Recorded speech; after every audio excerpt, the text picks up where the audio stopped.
big data. That's the right side of this diagram.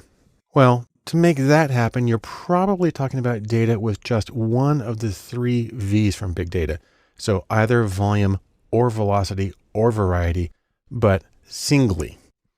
So for instance, genetics data, you have a huge amount of data and it comes in a very set structure and it tends to come in at once. So you got a lot of volume and it's a very challenging thing to work with. You have to use data science, but it may or may not count as big data.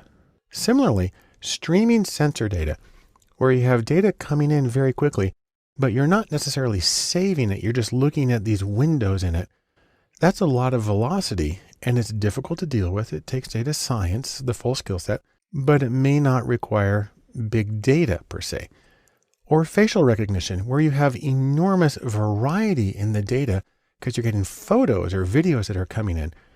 Again, very difficult to deal with, requires a lot of ingenuity and creativity, may or may not count as big data depending on how much of a stickler you are about definitions. Now, if you want to combine the two, we can talk about big data science. And in that case, we're looking right here at the middle. This is a situation where you have volume and velocity and variety in your data. And truthfully, if you have the three of those, you are going to need the full data science skill set. You're going to need coding and statistics and math, and you're going to have domain expertise, primarily because of the variety you're dealing with. But taken all together, you do have to have all of it.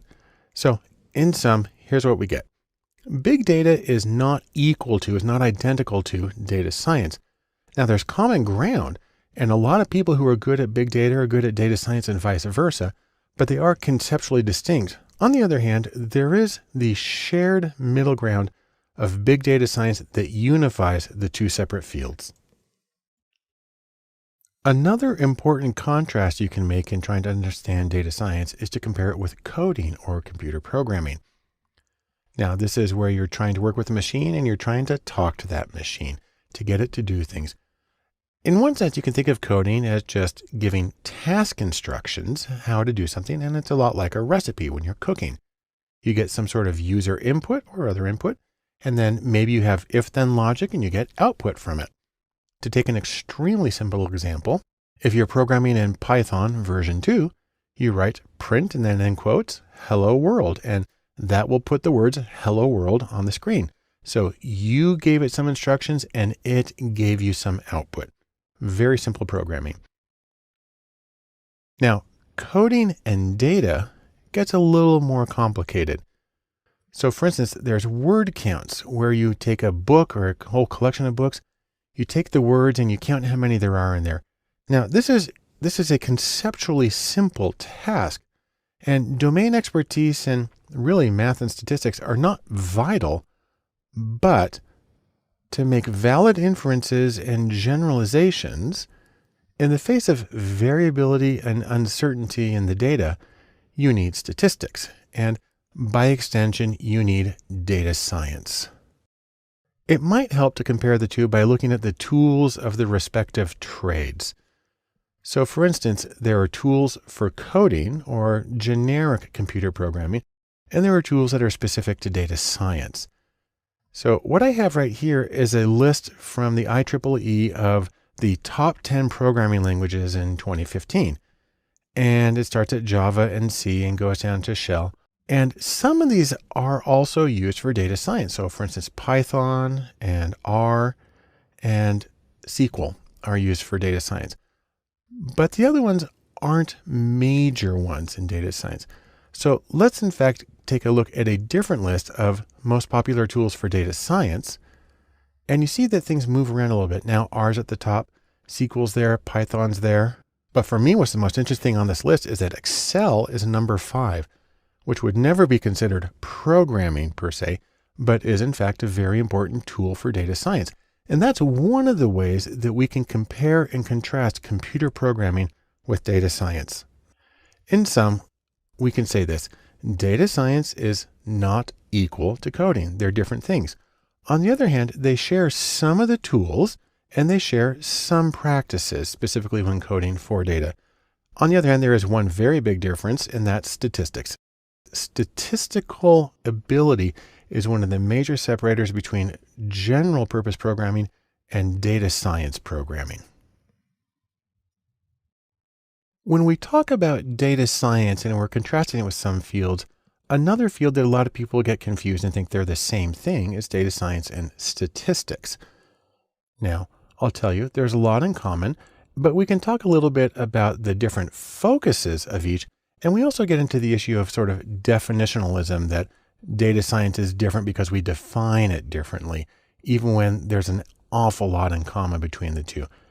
It helps to take a look at some of the things that go on in each field. So let's start here about statistics.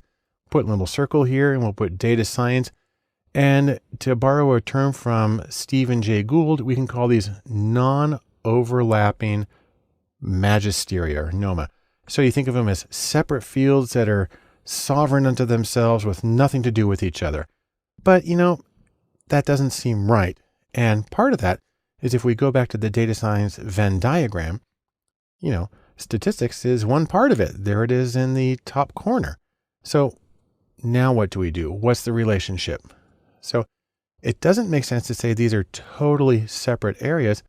Maybe data science and statistics, because they share procedures, maybe data science is a subset or a specialty of statistics, more like this.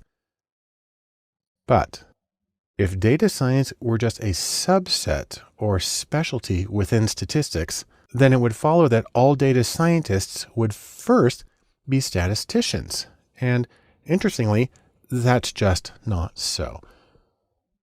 Say, for instance, we take a look at the data science stars, the superstars in the field.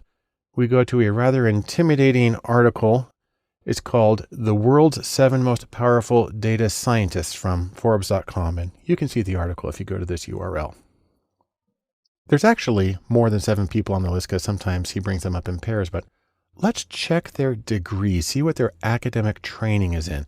If we take all the people on this list, we have 5 degrees in computer science, 3 in math, 2 in engineering, and 1 each in biology, economics, law, speech pathology, and 1 in statistics. And so that tells us, of course, that these major people in data science are not trained as statisticians. Only one of them has formal training in that. So that gets us to the next question. Where do these two fields, statistics and data science, diverge? Because they seem like they should have a lot in common, but they don't have a lot in training. And specifically, we can look at the training. Most data scientists are not trained formally as statisticians. Also, in practice, things like machine learning and big data, which are central to data science, are not shared generally with most of statistics. And so they have separate domains there. And then there's the really important issue of context. Data scientists tend to work in different settings than statisticians. Specifically, data scientists very often work in commercial settings where they're trying to get recommendation engines or ways of developing a product that will make them money. So maybe instead of having data science as a subset of statistics, we can think of it more as these two fields have different niches. They both analyze data, but they do different things in different ways. So maybe it's fair to say they overlap. They both have analysis in common of data, but otherwise they are ecologically distinct. So in sum, what we can say here is that data science and statistics both use data and they analyze it, but the people in each tend to come from different backgrounds and they tend to function with different goals and contexts, and in that way render them to be conceptually distinct fields despite the apparent overlap. As we work to get a grasp on data science, there's one more contrast I want to make explicitly, and that's between data science and business intelligence, or BI. The idea here is that business intelligence is data in real life. It's very, very applied stuff. The purpose of BI is to get data on internal operations, on market competitors, and so on, and make justifiable decisions as opposed to just sitting in the bar and doing whatever comes to your mind. Now, data science is involved with this, except, really there's no coding in BI. There's using apps that already exist. And the statistics in business intelligence tend to be very simple. They tend to be counts and percentages and ratios. And so it's simple. The light bulb is simple. It just does its one job. There's nothing super sophisticated there. Instead, the focus in business intelligence is on domain expertise and on really useful direct utility. It's simple, it's effective, and it provides insight. Now, one of the main associations with business intelligence is what are called dashboards or data dashboards. They look like this. It's a collection of charts and tables that go together to give you a very quick overview of what's going on in your business. And while a lot of data scientists may, let's say, look down their nose upon dashboards, I'll say this. Most of them are very well designed, and you can learn a huge amount about user interaction and the accessibility of information from dashboards. So really, where does data science come into this? What's the connection between data science and business intelligence? Well, data science can be useful to BI in terms of setting it up, identifying data sources, and creating or setting up the framework for something like a dashboard or a business intelligence system. Also, data science can be used to extend it. Data science can help get past the easy questions and the easy data to get the questions that are actually most useful to you, even if they require really sometimes data that's hard to wrangle and work with. And also there's an interesting interaction here that goes the other way. Data science practitioners can learn a lot about design from good business intelligence applications. So I strongly encourage anybody in data science to look at them carefully and see what they can learn. In sum, business intelligence or BI is very goal-oriented. Data science perhaps prepares the data and sets up the form for business intelligence, but also data science can learn a lot about usability and accessibility from business intelligence. And so it's always worth taking a close look. Data science has a lot of really wonderful things about it, but it is important to consider some ethical issues. And I'll specifically call this do no harm in your data science projects. And for that, we can say thanks to Hippocrates, the guy who gave us the Hippocratic Oath of do no harm. Let's specifically talk about some of the important ethical issues very briefly that come up in data science. Number one is privacy. That data tells you a lot about people, and you need to be concerned about the confidentiality. If you have private information about people, their names, their social security numbers, their addresses, their credit scores, their health, that's private, that's confidential, and you shouldn't share that information unless they specifically gave you permission. Now, one of the reasons this presents a special challenge in data science, because we'll see later, a lot of the sources that are used in data science were not intended for sharing. If you scrape data from a website or from PDFs, you need to make sure that it's okay to do that, but it was originally created without the intention of sharing. So privacy is something that really falls upon the analyst to make sure they're doing it properly. Next is anonymity. One of the interesting things we find is that it's really not hard to identify people in data.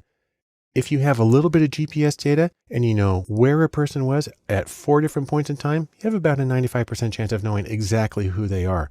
You look at things like HIPAA, that's the Health Insurance Portability and Accountability Act. Before HIPAA, it was really easy to identify people from medical records. Since then, it has become much more difficult to identify people uniquely. That's an important thing for really people's well-being. And then also proprietary data. If you're working for a client, a company, and they give you their own data, that data may have identifiers. You may know who the people are and they're not anonymous anymore. So anonymity may or may not be there. Major efforts to make data anonymous. But really the primary thing is that even if you do know who they are, that you still maintain the privacy and confidentiality of the data. Next, there's the issue about copyright, where people try to lock down information. Now, just because something is on the web doesn't mean that you're allowed to use it. Scraping data from websites is a very common and a useful way of getting data for projects. You can get data from web pages, from PDFs, from images, from audio, from really a huge number of things. But again, the assumption that because it's on the web, it's okay to use it is not true. You always need to check copyright and make sure that it's acceptable for you to access that particular data.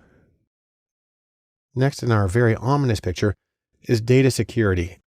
And the idea here is that when you go through all the effort to gather data, to clean it up and prepare for an analysis, you've created something that's very valuable to a lot of people.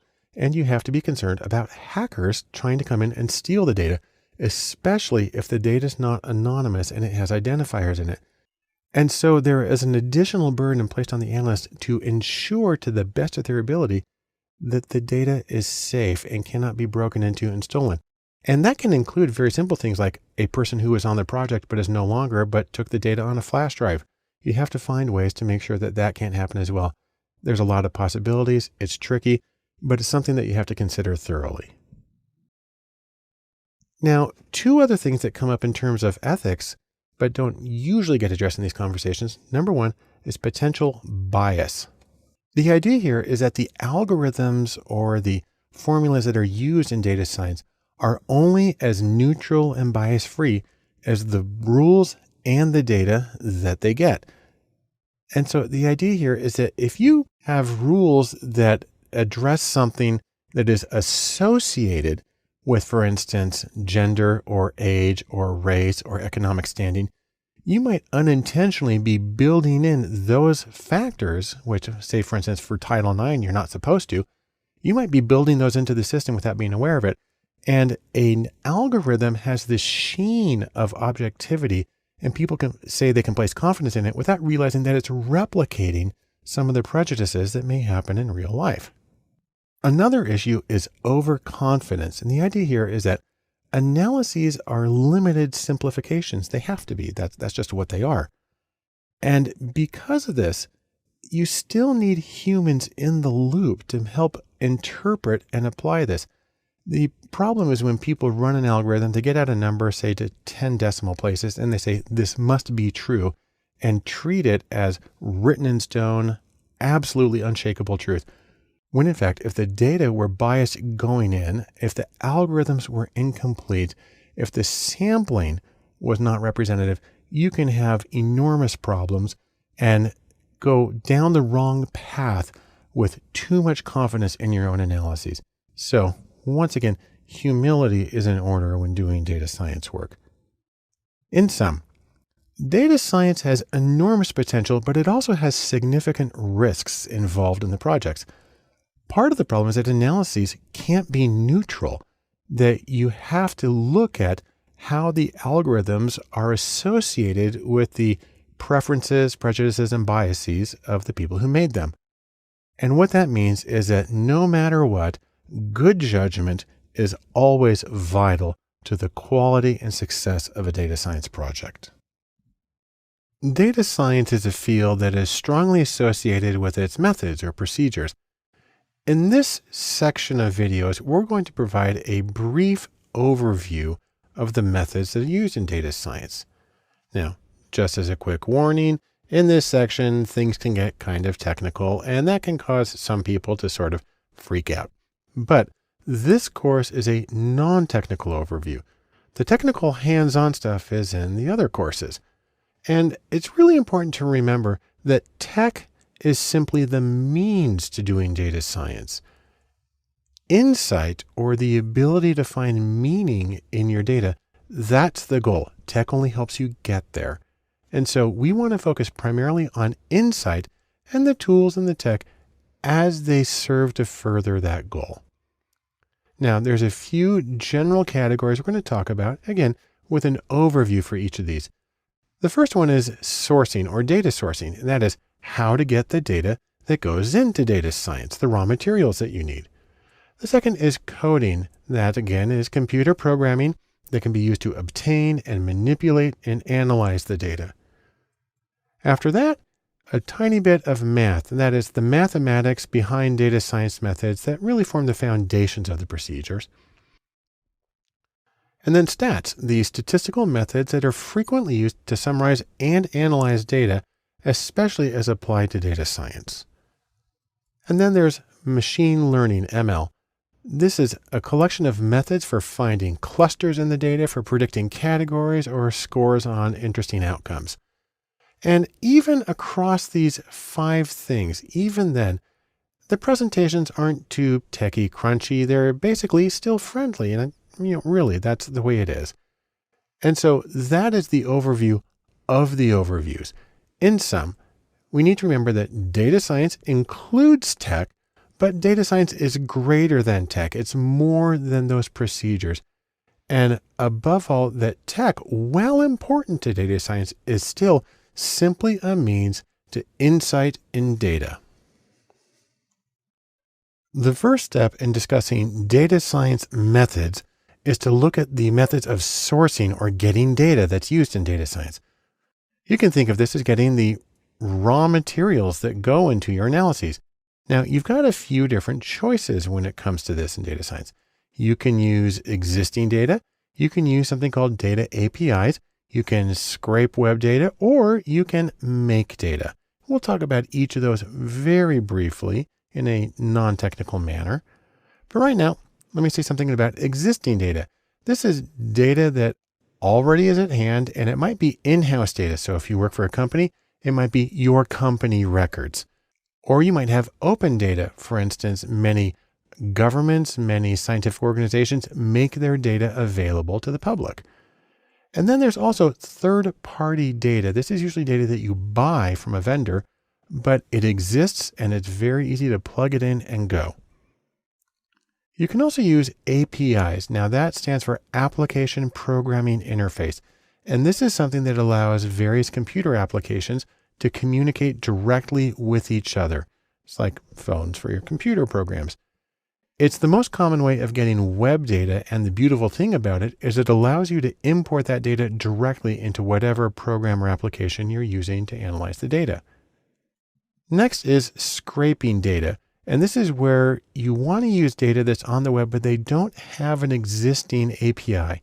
And what that means is usually data that's in HTML, web tables and pages, maybe PDFs. And you can do this either with using specialized applications for scraping data, or you can do it in a programming language like R or Python and write the code to do the data scraping. Or another option is to make data, and this lets you get exactly what you need. You can be very specific and you can get what you need. You can do something like interviews, or you can do surveys, or you can do experiments. There's a lot of approaches. Most of them require some specialized training in terms of how to gather quality data. And that's actually important to remember, because no matter what method you use for getting or making new data, you need to remember this one little aphorism you may have heard from computer science. It goes by the name of GIGO. That actually stands for garbage in, garbage out. And it means if you have bad data that you're feeding into your system, you're not going to get anything worthwhile, any real insights out of it. Consequently, it's important to pay attention to metrics or methods for measuring and the meaning, exactly what it is that they tell you. There's a few ways you can do this. For instance, you can talk about business metrics. You can talk about KPIs, which means key performance indicators, also used in business settings, or SMART goals, which is a way of describing the goals that are actionable and timely and so on. You can also talk about, in a measurement sense, classification accuracy. And I'll discuss each of those in a little more detail in a later movie. But for right now, in sum, we can say this. Data sourcing is important because you need to get the raw materials for your analysis. The nice thing is there's many possible methods, many ways that you can use to get the data for data science. But no matter what you do, it's important to check the quality and the meaning of the data so you can get the most insight possible out of your project. The next step we need to talk about in data science methods is coding, and I'm going to give you a very brief non-technical overview of coding in data science.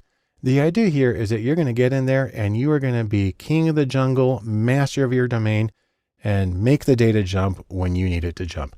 Now, if you remember when we talked about the data science Venn diagram at the beginning, coding's up here on the top left. And while we often think about sort of people typing lines of code, which is very frequent, it's more important to remember when we talk about coding or just computers in general, what we're really talking about here is any technology that lets you manipulate the data in the ways you need to perform the procedures you need to get the insight that you want out of your data. Now, there are three very general categories that we'll be discussing here on Data Lab. The first is apps. These are specialized applications or programs for working with data. The second is data, or specifically data formats. There are special formats for web data. I'll mention those in a moment. And then code. There are programming languages that give you full control over what the computer does and how you interact with the data. Let's take a look at each one very briefly. In terms of apps, there are spreadsheets like Excel or Google Sheets. These are the fundamental data tools of probably the majority of the world. There are specialized applications like Tableau for data visualization, or SPSS, a very common statistical package in the social sciences and in business. And one of my favorite, JASP, which is a free open source analog of SPSS, which actually I think is a lot easier to use and replicate research with. And there are tons of other choices. Now, in terms of web data, it's helpful to be familiar with things like HTML and XML and JSON and other formats that are used to encapsulate data on the web, because those are the things that you're going to have to be programming about to interact with when you get your data. And then there are actual coding languages. R is probably the most common, along with Python, a general purpose language, but it's been well adapted for data use. There's SQL, the structured query language for databases, and very basic languages like C and C++ and Java, which are used more in the back end of data science. And then there's Bash, the most common command line interface, and regular expressions. And we'll talk about all of these in other courses here at Data Lab. But remember this, tools are just tools. They're only one part of the entire data science process. They're a means to the end. And the end, the goal, is insight. You need to know where you're trying to go and then simply choose the tools that help you reach that particular goal. That's the most important thing. So, in sum, here's a few things. Number one, use your tools wisely. Remember, your questions need to drive the process, not the tools themselves. Also, I'll just mention that a few tools is usually enough. You can do an awful lot with Excel and R. And then the most important thing is focus on your goal and choose your tools and even your data to match the goal so you can get the most useful insights from your data. The next step in our discussion of data science methods is mathematics. And I'm going to give a very brief overview of the math involved in data science. Now, the important thing to remember is that math really forms the foundation of what we're going to do. If you go back to the data science Venn diagram, we've got stats up here in the right corner, but really it's math and stats, or quantitative ability in general. But we'll focus on the math part right here. And probably the most important question is how much math is enough to do what you need to do? Or to put it another way, why do you need math at all? Because you've got a computer to do it. Well, I can think of 3 reasons you don't want to rely on just the computer, but it's helpful to have some sound mathematical understanding. Here they are. Number 1, you need to know which procedures to use and why. So you have your question, you have your data, you need to have enough of an understanding to make an informed choice. That's not terribly difficult. 2, you need to know what to do when things don't work right. Sometimes you get impossible results. I know in statistics you can get a negative adjusted R squared. That's not supposed to happen. And it's good to know the mathematics that go into calculating that so you can understand how something apparently impossible can work.